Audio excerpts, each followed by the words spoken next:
one of the significant outcomes of this year's UN General Assembly was the adoption of a Pact for the Future.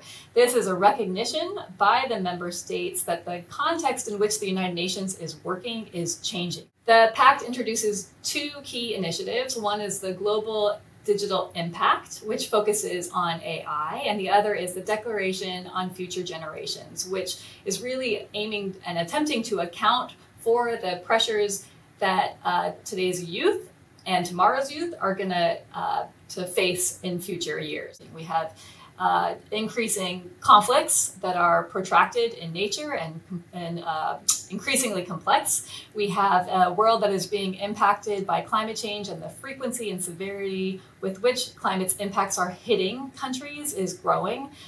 We have the emergence of new technologies like AI. We have a changing population. The global population hit 8 billion last year. This is the first time that we've reached that number.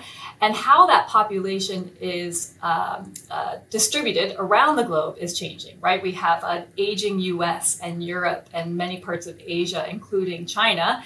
And we have burgeoning populations in sub-Saharan Africa. So recognizing the complexity of the challenges that the United Nations is facing and its attempts to reach the Sustainable Development Goals, these are the 17 global objectives that were laid out and have a target date of 2030. We are woefully behind in reaching those goals. So the Pact for the Future is an attempt to sort of reinvigorate and improve the effectiveness of the United Nations. Notably, but perhaps unsurprisingly, Russia, Iran, and a handful of other countries opposed the adoption of the Pact for the Future, but they were unable to stop it from being adopted by the United Nations.